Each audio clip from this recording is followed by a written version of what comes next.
bienvenidos a un nuevo episodio de Podcast Dojo. En esta ocasión les traigo una entrevista con José Navarro Parra Sensei, séptimo dan, un karateka de muchas décadas de experiencia, con experiencia en varios estilos clásicos del Karate Do, un experto en Kenjutsu y Bujutsu, fundador del Kobukan hace más de 30 años, y un sensei con una visión clásica, tradicional, funcional y utilitaria del Karate Do. Desde ya les pido disculpas por la calidad del audio. La entrevista fue grabada en un bar de Sevilla y por lo tanto también recoge el ruido del tráfico y transeúntes que pasan por donde nosotros estábamos sentados en ese momento. Espero que la calidad de la información que nos transmite Pepe Sensei les permita obviar por las deficiencias técnicas, por las cuales, por supuesto, toma toda responsabilidad. En este episodio también les traigo un libro, el Karate Do Taikan, un libro clásico y esencial para todo aquel que esté interesado en la historia del karate como arte marcial. Y bueno, no se lo pierdan. Si tienen alguna sugerencia, alguna pregunta, o si quieren sugerirme una entrevista, no duden en hacerlo a través de mi página web, que es www.sekishinkarate.com. Bienvenidos a un nuevo episodio de Podcast Dojo. Aquí estoy sentado una mañana, el domingo 23 de febrero, soleada en Sevilla, sentado junto al sensei José Navarro Parra, séptimo dan de karate, quinto dan de Yaedo Kenjutsu, fundador del Kobukan, con decenas y decenas de años de experiencia dentro de las artes marciales. Entonces estamos interesados en ver cuál es la perspectiva, la visión de las artes marciales que tiene un sensei de tan larga trayectoria en el karate moderno, en un mundo moderno que cada vez se pauperiza y se deportiza más. Sensei, muy bienvenido. Buenos días, bienvenido. Estamos muy contentos de tenerlos aquí. Y nosotros igual, estamos deseando vernos de nuevo para la práctica. Exactamente, siempre el tatami. Sí, siempre. Primero. Sensei, ¿nos puede hacer una pequeña reseña histórica de su historia dentro de las artes marciales? Sí, bueno, yo básicamente empecé con karate, que es lo que me motivaba además. Empecé con un estilo que se llama Shotokai, muy conocido además. Y paralelamente, a partir de primer dan, empecé a practicar Shitoryu, que es lo que hoy día me define. Entonces, aparte tengo otras artes, practiqué Aikido. El Aikido además es un arte que era complementario al Shotokai, por eso empecé a practicarlo. Y luego el arte de la espada, el Kenjutsu y Aido, y el bastón. Normalmente las armas también estoy muy arraigado en ellas. Pero vamos, básicamente soy karateka. Nosotros tenemos una historia particular entre nosotros porque yo estaba buscando un maestro de armas y buscaba videos de YouTube, buscaba maestros por aquí y por allá, y entre todos los miles de videos que encontré vi una persona que tenía lo que yo buscaba, que era el Kentai no Ichi, que era esa capacidad de fundirse con su espada y de tener un movimiento funcional y práctico. Ese eras tú. Sí. ¿Por qué Kobukan? ¿Por qué no seguir bajo las alas federativas? Bueno, nosotros, por la propia dinámica del estilo del karate, Shotokai no era un arte, ni lo es hoy día, deportivo, enfocado a lo deportivo, sino siempre busca un concepto de Budo, sobre todo. Y además era lo que me gustaba. Entonces la federación estuvo presente durante los primeros años, porque además yo hace bastante que practico, más de 30, y entonces no había otra cosa que la federación. Pero cuando empezaron a salir organizaciones nuevas, Shotokai lo que hizo fue definirse y salir de todo aquello que era deportivo, ¿no? Y centrarse en el concreto en la palabra del maestro Gami. Sin embargo, a través de Shitoryu sí competí durante un tiempo, casi por inercia, no era algo que me motivara. De hecho, el primer campeonato quedé bastante bien, pero eso no me motivó, sino que lo vi bastante pobre para el tipo de karate que yo buscaba. Y entonces, bueno, pues preferí seguir una trayectoria independiente a la federación y creamos Kobukan, un grupo de compañeros, para definir nuestros trabajos, sobre todo para darle un valor, ¿no? Más allá de sacarlo del tatami, digamos, ¿no? Y darle un nombre y definir una idea. Y hasta hoy, ¿no? Kobukan tiene una simbología para mí, que es una palabra que significa como trascender lo ordinario, ¿no? A través de la práctica, es decir, crecer, ¿no? Que es lo que realmente hacemos cuando hacemos karate, ¿no? Crecer. Para quien te conoce en tu vida marcial, tú eres una extraña mezcla de tradicionalismo, de arraigo profundo en la historia del Budo, pero a la vez de ser una persona extremadamente independiente en tu forma de pensar y de ver el Budo, y muy creativo también en lo que haces. ¿Cómo coordinas, cómo conectas esas dos facetas, ¿no? Para mí está claro que no hay diferencia. Quiero decir, el Budo es vida, el Budo es dinamismo, es libertad, a todos los niveles. A nivel físico se busca siempre movimiento que vaya más allá de las limitaciones propias. A nivel de pensamiento es obvio, ¿no? que hay una idea muy clara de hacia dónde debemos dirigirnos. Y para mí no hay diferencias entre lo nuevo, lo antiguo, ¿no? Sino que se fusiona perfectamente. Yo no me considero un karateka demasiado arraigado a las ideas más nuevas, pero sí a crear nuevas formas de pensamiento y entonces crea más controversia entre la gente que me ve, ¿no? Que me dice, ¿cómo puedes hacer tantas cosas a la vez, ¿no? Pero en realidad para mí es una sola cosa. O sea, yo hago Budo, le puedes llamar en un momento dado karate, en otro momento dado le puedes llamar aikido, pero lo que busco sobre todo es eso, que el principio es el mismo por el que yo me muevo. No hay diferencia en mi aikido de mi karate. Mi aikido no es inferior ni técnica ni conceptualmente a mi karate, ¿no? Entonces creo que el problema no es tanto mío, de mi forma de pensar, sino de cómo se interpreta desde fuera, ¿no? Que siempre hay como que tiene que ser uno o deportivo o tradicional. Lo deportivo se entiende solamente desde la faceta de la competición y lo marcial se entiende, o lo tradicional se entiende solo de la faceta de no salirse de los cánones establecidos dentro del Budo, ¿no? Y para mí las artes marciales concretamente no es el techo donde uno ha llegado, ¿no? Sino es el suelo donde se apoya para impulsarse, ¿no? También digo, dentro de las artes marciales hay también una mentalidad de que el cambio es negativo, o sea, que hay que preservar, mantener lo que recibimos de nuestros maestros. ¿Estás de acuerdo con esa visión? No, ni mucho menos. De hecho, las artes marciales son cambio constante. Desde que entras, 2 meses después ya no eres el mismo, has cambiado. 2 años después, si practicas bien, mucho más, ¿no? Entonces, el cambio está dentro, de forma natural establecido en la dinámica de la práctica, ¿no? Luego, la transmisión del maestro, no sé hasta qué punto es bien entendida. Porque si el maestro tradicional, ¿no? Que está por encima de nosotros, ha practicado, podemos observarlo en su propia historia, que lo que él hace no era lo que hacía su propio sensei, con lo tanto ha evolucionado. Es verdad que que a veces definimos la evolución como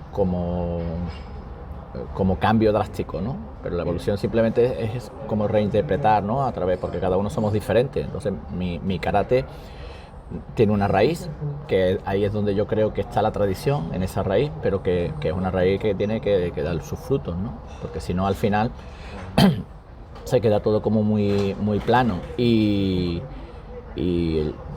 si practicas es que el cambio es inevitable. O sea, no puedes oponerte a la realidad. Es decir, ¿qué haces? Practica y dice, no, yo es que no quiero evolucionar, yo quiero hacer como hacía tal persona, ¿no? Y además no solo sería un error, sino que es que no creo que fuera la función de aquel que lo transmite, ¿no? Pero de todas formas hay grandes maestros que se promocionan diciendo que lo que hago yo es exactamente lo que hacía el maestro. Sí, es una forma de vender, es un producto más, uno lo compra o no lo compra, te lo cree o no te lo cree. Yo creo que mira, por ejemplo, yo tengo una experiencia de nosotros en nuestro dojo, con nuestro maestro éramos varios, ¿no? Lo más allegado a él, digamos, ¿no? Éramos muchos, afortunadamente, en el dojo, pero habíamos como un grupito de 6, ¿no? Que eso pasa en todos los dojos. Siempre tiene alumnos más cercanos, que pueden entrenar más, que tienen más capacidad, entonces están más cercanos al maestro.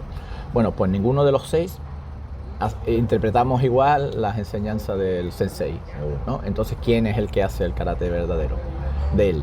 Pues posiblemente todos. Lo que pasa es que bajo nuestra experiencia, bajo nuestra visión, ¿no? Pero el karate nunca puede ser intelectual, siempre es experimental, siempre tiene que estar basado en la experiencia. Entonces, cuando yo me muevo por mis propias características, mi propia vida, o sea, mi experiencia vital, mi propia búsqueda personal, ¿no? Y mi propia capacidad, que también, pues yo voy a entender lo que esa persona me está transmitiendo desde mi prisma. Y así cada uno de nosotros. Posiblemente nos acerquemos en algunos aspectos, seamos muy parecidos, pero lo normal es que cada uno interpretemos. Vamos, de hecho es así. O sea, si nosotros nos dijéramos, hoy día, después de varios años ya que no nos vemos, a lo mejor como compañeros, que pertenecemos a la misma escuela, sería difícil de ver. O sea, tenemos cada uno una visión totalmente diferente del arte, ¿no? Afortunadamente, por cierto. Ahora que entramos en el tema, tú eres un maestro que no solamente trabaja a nivel físico, técnico, fisiológico, te he observado muchas veces trabajar a nivel de sensaciones, casi que hasta a nivel emocional, en tu práctica y también en tu docencia, cuando instruyes a tus alumnos. ¿Cuál es ese universo? ¿Podrías abrir una puerta hacia cómo piensas, cómo sientes en ese sentido? Sí, para mí el movimiento crea energía, y la energía en mi caso se manifiesta a través, pues, eso, de emoción, de sensaciones, como de nuevas experiencias, ¿no? Es como cada vez que te mueves se produce un cambio en mí, ¿no? Es como, yo siempre uso una frase de cambiar la realidad, ¿no? Así, yo intento cambiar la realidad de lo que soy en ese momento. Cuando yo salgo del dojo ya no soy el mismo que cuando entro, ¿no? Lo que intento sentir es eso, ¿no? Como esa energía se mueve, ¿no? a nivel interno, y es lo que intento transmitir, ¿no? Irte al mundo de la sensación es irte a un mundo que puede parecer abstracto, pero en realidad es más real, porque estás intentando encontrarte, ¿no? A través de un gesto. Y además esa propia dinámica te aleja de lo deportivo, ¿no? Porque casi que tienes que anular otras sensaciones que tengas en pos de algo más externo, ¿no? Como es un gesto, una postura, una apariencia. Y entonces, para mí el arte, como está vivo, y yo lo expreso como arte, o sea, yo intento expresarlo como arte, no como deporte. Y entonces la sensación es como que me integra, ¿no? En ese mundo un poquito diferente, que no es solamente el plano físico, ¿no? La dureza del movimiento, sino que intento sentir. Y intento también sentir al otro. Quiero decir, cuando hago pareja, yo no veo una técnica que viene, ¿no? Sino intento captar ese momento, ¿no? Intento captar lo que el otro siente cuando me ataca, y eso solo se puede hacer a través de las sensaciones, ¿no? No se puede hacer a través de la técnica ni del intelecto. Muy bien. Ya que estamos hablando de técnica, intelecto,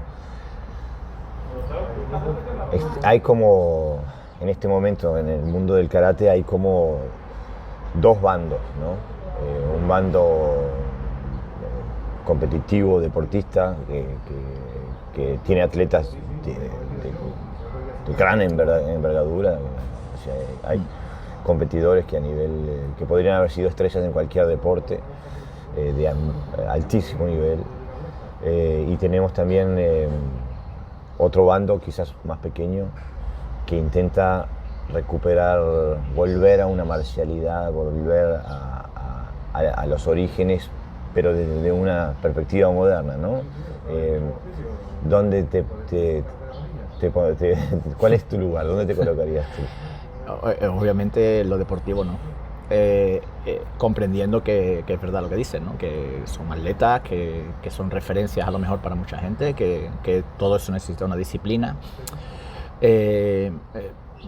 Pero viéndolos entrenar, por ejemplo, no veo más que eso. O sea, yo no los veo mejores que un corredor o que alguien que hace gimnasia deportiva. Y entonces, para mí el karate, como te he dicho, es importante, ¿no? Porque me cambia la realidad de lo que soy, ¿no? Y me gusta además, quiero decir que es que a mí me gusta sentir lo que siento cuando hago karate. Y yo competí durante un tiempo, muy poquito, pero lo suficiente para ver que no era el mundo ese de lo deportivo y de lo físico, ¿no? Creo que la propia naturaleza del karate choca, ¿no? con lo deportivo, es decir, es anacrónico.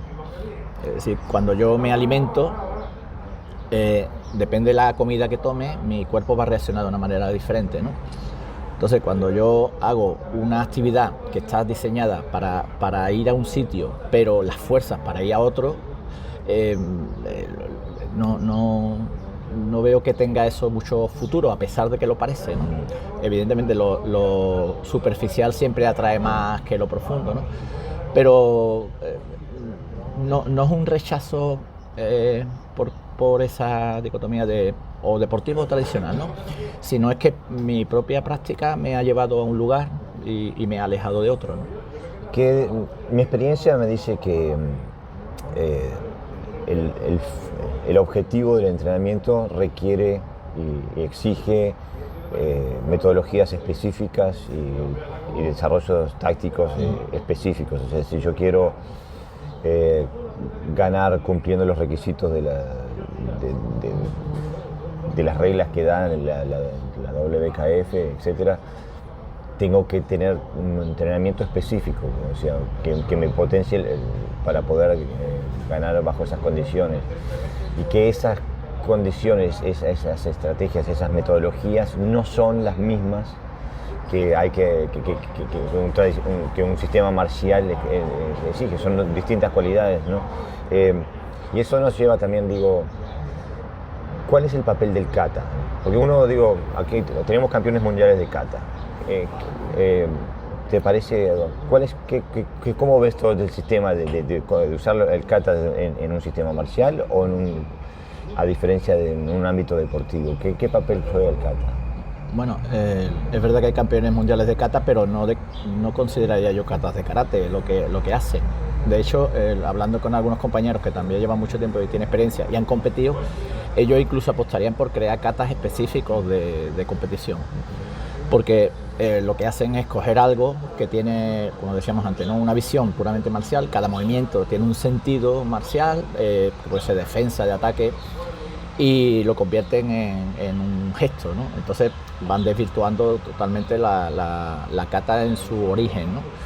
Pero es que la kata, además, la kata tradicional, por decirlo de alguna manera, por diferenciar un poquito los dos aspectos, contiene elementos que no puede contener nunca la competición, que son que a veces son muy personales. Sí, la psicología del kata, ¿no? Cada movimiento que hago tiene un sentido marcial y no está diseñado para mostrar a alguien lo bien que hace el kata, sino para que tu vida sea defendida en un momento dado. Entonces, la preparación hacia el kata es una preparación de defensa, o sea, de que estar preparados en todo momento. No puede ser un kata artificial donde yo entreno para estar bien, como hace un futbolista, ¿no? Para que cuando llegue la temporada esté en perfectas condiciones. No, el kata tiene que estar ya. O sea, cada kata que tú haces presente tiene que cumplir esos requisitos internos, ¿no? Entonces, el tema marcial es psicológico también, no es solo, y emotivo, no es solo gestual. Entonces una persona que está acostumbrada solamente a hacer al aire, pero no hay un contacto más o menos real, los ataques que se realizan no son los adecuados, las distancias, está todo como muy preparado, difícilmente pueden ser buenos artistas marciales.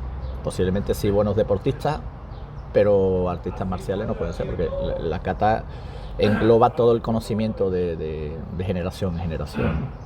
Conocimiento táctico, conocimiento técnico, conocimiento de la escuela, o sea, y lo otro pues una especie de coreografía que a mí ni siquiera, con perdón de los que me puedan escuchar, me resulta bonito. Yo veo un kata de competición y veo un cuadro doblado, quiero decir, ¿no? Lo tengo que poner derecho de alguna manera. Sí, es como todo es exagerado, ¿no? Todo exactamente, es que la interpretación está por encima de cualquier otro aspecto, y la interpretación a base de romper incluso la técnica de base, ¿no? Sí. Eso es como si yo quisiera escribir bien, pero al final acabo escribiendo mal porque quiero escribir muy rápido, ¿no? Y entonces es solo inteligible para aquello que es ininteligible. O sea, yo sé que ponen letra, pero no hay conexión, no hay una conexión entre lo que tiene que ser karate y lo que es karate, para que fue creado, y lo que se ve, ¿no? Que es otra cosa. O sea que estamos hablando de kata, un tema que divide las aguas mucho, es el tema del bunkai. ¿Qué papel tiene el bunkai en tu escuela? Nosotros desarrollamos las katas a partir del bunkai. Es decir, ningún movimiento que se hace al aire está hecho por hacer. Es decir, nosotros quizás trabajemos de forma, aunque se enseña primero el kata, es cierto, por una cuestión metodológica, porque hay que adquirir una estructura física, unas líneas de fuerza, etcétera, etcétera. Pero para nosotros es paralelo, es decir, para nosotros kata no es kata y bunkai. Para nosotros solamente existe un trabajo, que es kata. Y ahí incluimos la parte física, ¿no? Porque nos sirve también de preparación, ¿no? Si haces un buen kata, la parte técnica y la parte marcial que se aplica con un compañero. Entonces nosotros solemos trabajar los bunkai, además tenemos varios, desarrollamos, como ya hemos comentado otras veces, contra temios o contra agarres, ¿no? O ataques de diferentes ángulos. A veces me agarran por detrás, ¿no? Que además es interesante los agarres por detrás porque te crean un aspecto psicológico diferente, tienes que saber actuar, no es lo mismo cuando estás frente a frente. Trabajamos un poquito la diversidad para llegar a comprender por qué ese movimiento, ¿no? Y curiosamente, y después lo aplicamos ya cuando hacemos al aire, ¿no? Intentando visualizar lo que hemos hecho frente a un oponente. Y es curioso la riqueza del kata desde el punto de vista más tradicional, que es capaz de resolver diferentes problemas, diferentes situaciones de ataque, tanto un agarre como con una misma técnica, sin tener que deformar nada. Es decir, el propio movimiento ya te indica por dónde va, porque son líneas de fuerza, ¿no? Son estructuras, te indica por dónde va un poquito esa idea. Entonces, también es verdad que nosotros no hacemos un bunkai como decíamos antes, que el que enseña el maestro que le ha enseñado al maestro, es decir, tradicional, pero en este aspecto involutivo, que es, yo me coloco y da igual la técnica que yo haga en kata, que yo siempre te voy a hacer Oizuki. Yo he visto incluso hacer un Mikazuki Geri contra un Oizuki, es decir, y se supone que es que lo desarmas, porque lleva un arma, ¿no? O sea, yo que he tenido la mala suerte de ver algunas peleas por el tipo de trabajo que yo tengo, que me dedico a la docencia, pero en centros un poquito conflictivos, y en barrios además también conflictivos, sacar una navaja y es muy difícil hacerle un Mikazuki a una persona. Bueno, ya es difícil hacerle algo, pero si encima es un Mikazuki y desarmarlo, pues sería complejo. Entonces estamos hablando siempre desde un bunkai, desde la visión más realista, ¿no? de lo que podemos hacer dentro de un dojo como real, obviamente. Sí, yo una vez también en un podcast con otros compañeros estábamos discutiendo el Mikazuki Geri en algunos katas, ¿no? Y había un maestro de renombre internacional que me decía que el Mikazuki Geri era defenderse contra una katana. Contra una katana. Sí. Y yo simplemente le dije que lo invitaba a pararse delante tuyo a ver si podía sobrevivir el intento. Hay mucha fantasía, hay cosas que, como tú decías, muchas veces hay un aspecto intelectual del karate que la gente piensa e imagina y transforma eso en una pseudo realidad que en realidad no es vigente. Incluso uno ve también en el trabajo de Bunkai que todos los Bunkai son contra Oizuki, cuando en realidad nunca nadie nos va a atacar, no Oizuki no. Sí, pero además Oizuki con distancia incorrecta. Sí, o sea, que no es el Oizuki que si fallas tú en tu defensa te va a golpear, no, sino que siempre va a quedar... Sí, no necesitas moverte que no te va a golpear. No necesitas moverte que no te va a golpear. Pero hablando de eso, ¿no? Del tema de la diversidad, porque ayer tuve el honor de ser parte del panel en los exámenes de tercero y cuarto dan de tu dojo aquí en Sevilla, y una cosa que me motivó mucho ver fue cómo los alumnos que estaban presentando su trabajo, la diversidad de interpretación personal. O sea, me di cuenta que estaba en un dojo que daba espacio para poder expresarse a través del mismo kata o de la misma técnica, pero tener una expresión personal, incluso en base a las cosas buenas, los recursos personales, pero también en base a las debilidades, como puede ser la edad o sea, ¿cómo piensas tú cuando tienes alumnos de esa categoría, ¿no? ¿Cómo piensas tú al darle ese tipo de espacios?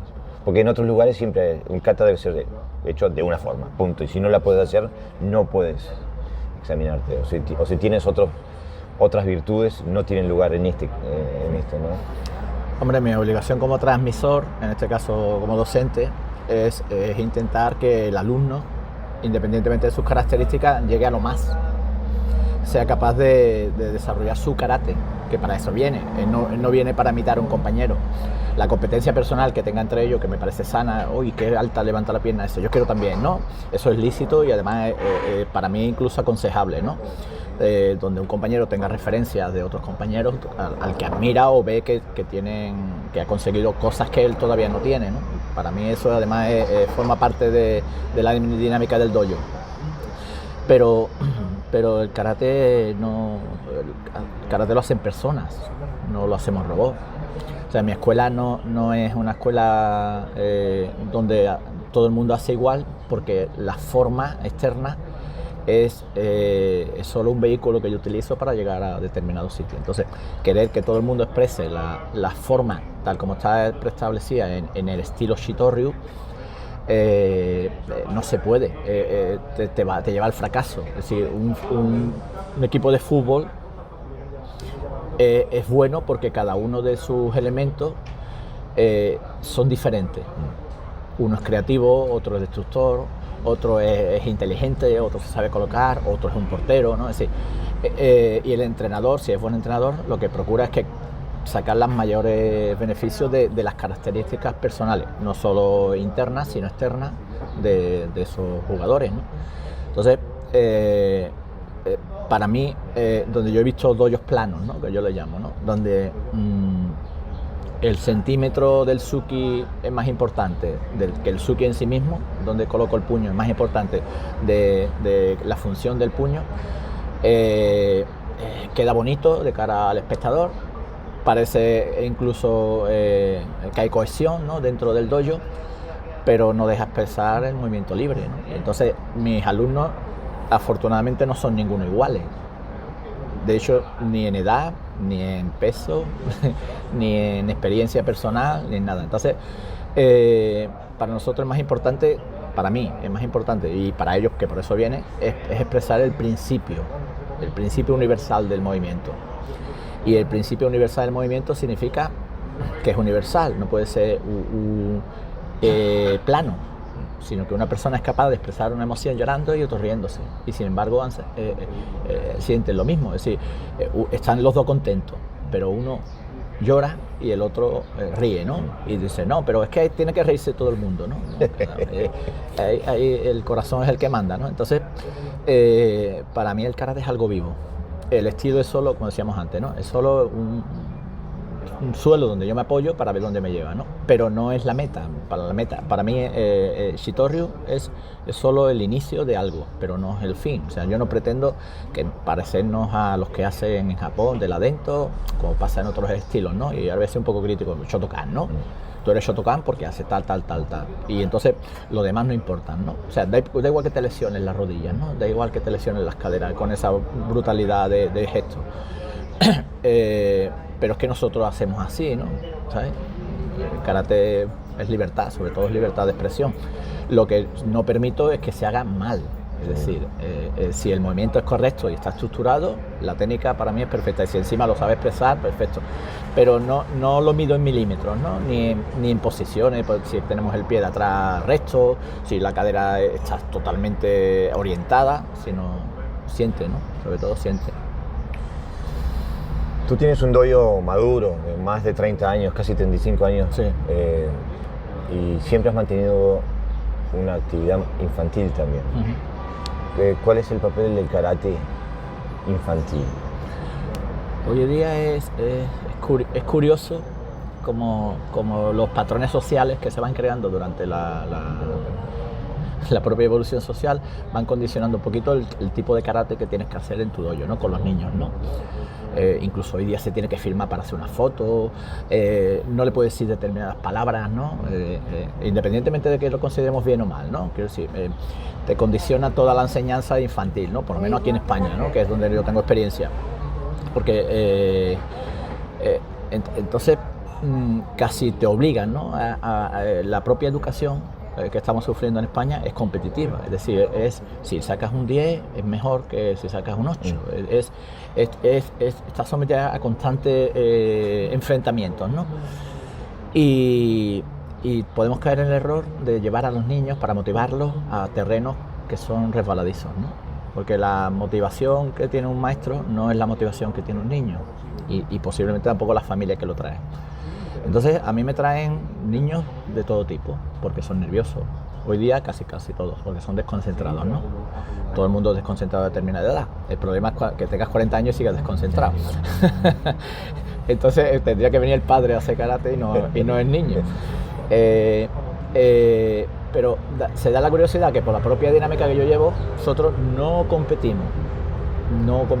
Cuando decimos no competimos, significa que nada de lo que hacemos dentro del dojo está enfocado a la competición. Cada uno expresa el kata correctamente, bajo unos patrones. A los niños sí se le da unos patrones de comportamiento porque todavía no son maduros, pero está prohibido competir. Entonces yo no me he dejado llevar por esa dinámica de cambio constante ahora los niños tienen que competir para estar motivados, sino que todo lo contrario. Yo digo, bueno, tengo la oportunidad de enseñarles algo que curiosamente o desafortunadamente casi ya queda restringido a zonas muy específicas, porque casi en el colegio, que yo soy docente en unos centros, también es difícil llevar a cabo, ¿no? Por lo que decíamos, por la propia dinámica. Entonces, un dojo es una oportunidad que tiene un niño para aprender unos valores que no tienen que ver nada con lo que la sociedad, dentro de la sociedad en que vivimos, se supone que es lo correcto, ¿no? Y la verdad es que está muy motivado. O sea, ni siquiera los padres me dicen nada de competición. Llegan por otros temas que no tienen nada que ver. Cosa que desafortunadamente, sobre todo en Sevilla, casi ya se ve poco. La mayoría de los dojos, incluso a gente que dice que no compite, acaba haciendo competiciones personales. Es una cosa curiosa. Y mi labor con los niños es la misma que con los adultos. Yo los considero personas antes que niños, con un cierto nivel de madurez, y sobre eso trabajamos para que a través del karate maduren más, ¿no? Y se nota el resultado. Quiero decir que yo creo que después de 35 años de clase puedo decir de forma autorizada que funciona este método, ¿no?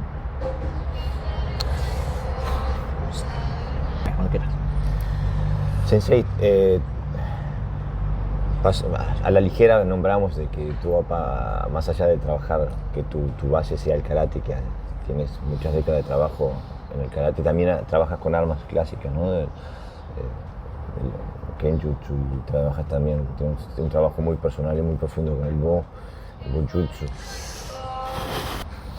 Sensei, hemos nombrado un poquito la pasada el trabajo que tú haces con las armas, con el Kenjutsu, y también tienes un trabajo muy personal y muy profundo con el Bojutsu.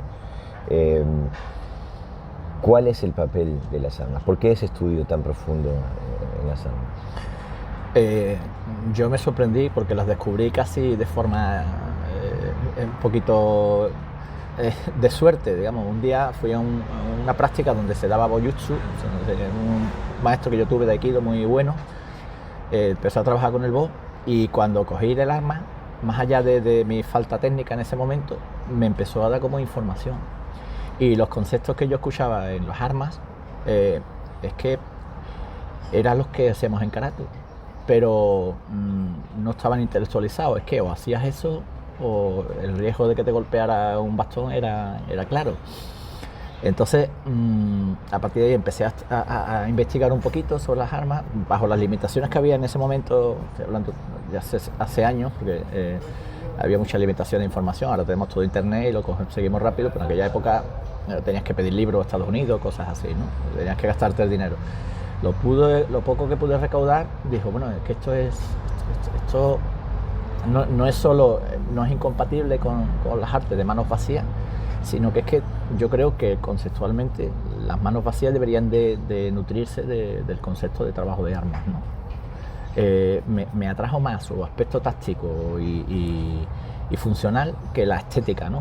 Que por cierto la tiene, ¿no? Que son artes estéticos, que también es su talón de Aquiles, ¿no? Porque por otro lado, ese exceso de estética al final acaba matando la función, ¿no? Y por eso empecé a trabajar libre, no porque yo me considere que pueda, ¿no? Que pudiera en ese momento, sino porque tampoco había muchos maestros que pudieran, aquí por lo menos en esta ciudad, que pudieran enseñarme lo que yo quería. Después sí, después me adentré en el mundo del corrido a través de maestros, ¿no? El arte del Kenjutsu, de la espada. Entonces, con las armas me pasó lo mismo que con las artes de mano vacía. Es decir, no las considero diferentes, solo son diferentes expresiones de movimiento, pero conceptualmente los principios son exactamente lo mismo. Y curiosamente me sigue aportando hoy día, después de tantos años, me sigue aportando información. O sea, o me reafirma en lo que yo ya sabía, o me aportan nuevos conceptos para trabajar con las manos vacías, ¿no? En torno al Kobukan, Gendai Budo Internacional, se ha formado un conglomerado de practicantes, estudiantes de avanzada, ¿no? De distintos ámbitos. Venimos del karate, y dentro del karate venimos de distintos estilos. Hay gente de Aikido, hay gente de Jiu-Jitsu, hay gente de diferentes Jiu-Jitsu, hay gente que entrena Koryu, o sea, Jiu-Jitsu viejos, antiguos, clásicos, y otros que entrenan versiones más modernas. ¿A qué se debe eso, de que estemos todos juntos en lo que realmente no es una federación? ¿Cómo definirías tú nuestra organización? Yo lo definiría definiendo otro aspecto. Nosotros no somos diferentes en eso con otras organizaciones que también acoge la multidisciplinaridad. Pero ellos, quizás a lo mejor la diferencia es que nosotros nos unimos por la práctica. Lo que nos motiva es la práctica, no los certificados, no es el intercambio. Me voy a esta organización porque me garantiza que yo voy a sacar un certificado determinado sin demasiado esfuerzo o sin que me pongan demasiado, no van a rechazar mi estilo. Nosotros nos unimos por práctica, es decir, nuestra principal motivación es practicar. Entonces todo el que sea serio, pues es bienvenido a nuestra organización, ¿no? Y el que venga por certificado, como ha pasado otras veces, pues obviamente no cabe, ¿no? Porque ni siquiera lo echamos, se va solo porque cuando le invitamos a practicar y no viene, pues al final, pues obviamente no viene. Pero también es que se da la particularidad de que muchos de esos alumnos son a la vez alumnos nuestros, es decir, han venido a buscarnos porque quieren hacer otra cosa diferente a su escuela. Lo que significa que ya tienen una mentalidad abierta, ¿no? Que es la que los proponemos un poquito en CobuCamp. Entonces, la diferencia básica con otras organizaciones, entendiendo que hay otras organizaciones como nosotros que también son útiles a la práctica, es que todo el mundo que viene tiene claro que somos practicantes y que nos unimos para poder desarrollar nuestro trabajo, ¿no? Yo desde muy pronto en mis artes marciales he sido multidisciplinar, es decir, no solamente he practicado un arte. Entonces eso me ha permitido comprender también que hay otras artes marciales que yo no utilizaría la palabra complementaria, que no es que sean complementarias, es que se fusionan perfectamente con lo que yo hacía. Y entonces hay compañeros, como el caso de Mario, que hace Jiu-Jitsu, el caso de Miguel Ángel, que hace Jiu-Jitsu, ¿no? Tu estilo Wado, el mío Shito, que no tenemos esos prejuicios de lo nuestro mejor, sino que utilizamos lo bueno que tiene cada uno para seguir creciendo, ¿no? Entonces, es una organización atípica, porque tiene un nombre, tiene un número de registro, pero es solo porque la ley lo exige, para no tener que depender de otra organización externa a nosotros. Pero en realidad estaríamos igual de unidos existiera CobuCamp como organización o no. Es verdad, es verdad. El tatami siempre es lo que... Exactamente. De hecho, yo no me acuerdo, cuando entrenamos, yo solo entreno, no me acuerdo que estamos en CobuCamp, que somos CobuCamp, que somos, ¿entiendes? No nos reunimos en el bar para ver cuántas licencias te demando. De hecho, tengo alumnos incluso que están en CobuCamp ellos y no están sus alumnos, o sea que hay total... Porque no... Hay total libertad, ¿no? Libertad, es decir, cada uno debe de estar donde quiere estar, ¿no? Es verdad, es verdad. Sensei, para terminar, ¿qué se viene? ¿Qué es el futuro? ¿A dónde vamos? Si hablo específicamente del karate, que es lo que parece que te está sufriendo cambio más rápido, sobre todo porque no tiene la raíz de lo tradicional como puede tener las armas, ¿no? Mucho karate de hoy día se ha creado en Japón, en Okinawa, o se ha japonesado, ¿no? Karate, mucho karate que viene de Okinawa acaba japonesando, ¿no? Por la propia demanda. Es que lo que viene detrás, cuando tú enseñas tradición, la tradición por la propia naturaleza que tiene se va a mantener más en el tiempo. Porque es un dogma casi de fe, es decir, es algo que es lo que tú crees y lo que tú crees lo transmites, ¿no? El deporte es temporal, entonces si alguien enseña deporte, sus alumnos que vienen van a enseñar deporte, no te van a enseñar tradición, ¿sí? Y entonces lo veo difícil de que se mantenga bajo unos patrones, y sobre todo con el tema de las Olimpiadas y demás, que al final parece que no va a salir, pero bueno, hay una tendencia, ya la gente piensa en karate como un deporte, como si fuera fútbol, incluso van con sus banderitas, los trompetitos, la bucela esta que me da ganas de cogerla y usarla como un arma, como un boquén, pero en contra del que la lleva. Y entonces quizás la mayoría de karatecas tiren por esa línea, que siempre es lo más fácil, la información que llega. Pero bueno, yo tengo esperanza de que como todo, siempre va a haber alguien o grupos que mantengan un poquito más tradicional. Decía el maestro Gami que quien iba a sostener el karate en el mundo eran los Ryuha, ¿no? Las pequeñas escuelas, no las grandes organizaciones. Y ya estamos hablando de los años 70, cuando decía eso. Sí, yo personalmente no tengo nada en contra de la actividad deportiva, lo que tengo en contra es que lo denominen karate, ¿no? Eso es. Bueno, muchas gracias, Sensei, ha sido un honor, un placer. Igualmente. Y lo vamos a repetir, ¿eh? Sí, hay que repetirlo. Gracias.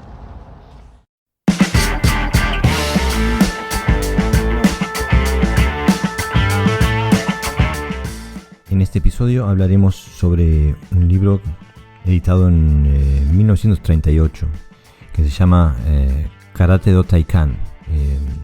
Y tenemos una copia en inglés, por suerte, que ha sido editada en el 2009 bajo el título An Overview of Karate-do. Es un libro que vendría a ser como una piedra angular en la literatura del karate, porque denota una cooperación entre los maestros del momento en un intento de controlar el destino del karate, las vías de desarrollo en la que preveían que el karate se podía desarrollar.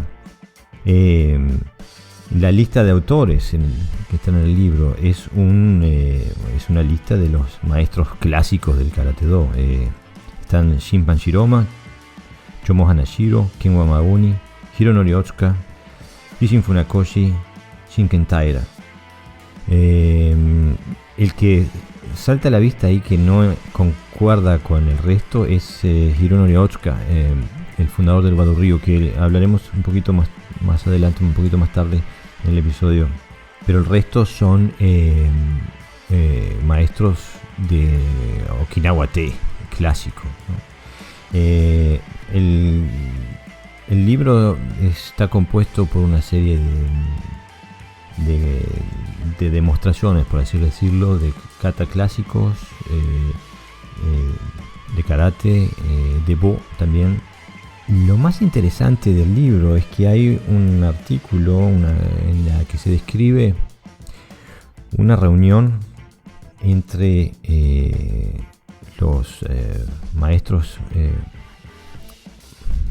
más desnivelantes o de más importancia en su momento, el 28 de marzo de 1937, que tiene como fin el llegar a una serie básica, estandarizada, que se entrene en todos los estilos. Los participantes de esta reunión fueron Choyun Miyagi, Chomoji Hanashiro, Ken Tsuyabu, Chotokyo Kukian, Genwa Nakasone, que es el autor del libro, Choshin Chibana, Choryo Maeshiro y Shinpan Shiroma. Y se reunieron con el propósito de crear una serie básica de 12 katas que deberían ser entrenados por todos los estudiantes de karate, en un intento de estandarizar lo que vendría a ser el karate a través de todos los estilos y todas las escuelas. Es una idea interesante y creo que se puede ver como un intento de los maestros okinawenses ante el salto del karate de Okinawa a Japón, de poder controlar el desarrollo y la línea de trabajo que se llevaría en adelante también en los dojos en Japón. Y bueno, todos ya sabemos que es un intento que ha fallado. Yo nunca había escuchado hablar de estos 12 katas en mi vida antes de abrir este libro. Y tengo casi 40 años de estudio y práctica en el Wado Ryu. Pero cabe discutir si no hubiera sido una buena idea, un elemento válido a tener en cuenta. De todas maneras, otra cosa que salta a la vista en este libro es la presencia de Hironori Otsuka, que es, como dije antes, el fundador del Wado Ryu, un artista marcial que antes de establecer contacto con el karate ya era un maestro de un kobudo, del Yoshin Ryu Jiu-Jitsu, y que tiene una visión muy particular de las artes marciales debido a que su karate está muy influenciado por el Yoshin Ryu Jiu-Jitsu. Y además, lo extraño en este libro es que Hironori Otsuka muestra dos series técnicas. Una muestra el cómo saludar, cómo, o sea, el reishiki, o sea, toda la ceremonia de de sentarse en Seiza y saludar. Y lo hace vestido con hakama y lo hace con una vincha en la frente. Todo un estilo clásico samurái japonés. O sea, no siendo una tradición de linaje okinawense. Y segundo, muestra una serie técnica que nosotros en Guado Río practicamos, que se llama Tantodori, que es defensa contra cuchillo, que no es karate, es Yoshin-Ryu Jiu-Jitsu. Y cabe preguntarse por qué este paréntesis técnico puramente japonés y foráneo al karate, al clásico okinawense, ¿no? ¿Por qué está esto en este libro? Como practicante del Guado Río estoy muy contento porque me da acceso a fuentes técnicas pertenecientes a mi fundador que no tenía con anterioridad. Pero cabe hacerse la pregunta de por qué está en este libro. El libro es un libro muy grande, con muchas páginas, muchas fotos, muchos artículos, caligrafías, fotos de cartas de Itosu Sensei, etcétera, etcétera. Es una mina de oro en cuanto a la historia del karate, pero también a la historia de los pensamientos de aquellos que formaron el karate que recibimos hoy día, y también la historia técnica. Podemos ver el desarrollo técnico de los katas desde el momento en que fueron plasmados en este libro a lo que practicamos hoy. La verdad que lo recomiendo. Si solamente puedes comprar un libro de karate, este es el libro. No te lo pierdas, está a la venta en internet. Y aunque no entiendas inglés, te recomiendo que lo compres igual. Se llama An Overview of Karate Do. Está editado, publicado y traducido por un señor que se llama Mario Makena. ¿Okay? Se puede comprar en Amazon, en Lulu, en distintos lugares en internet. Si tienes comentarios, propuestas para temas que quieres escuchar o proponer una entrevista, contáctanos a través de nuestra página web.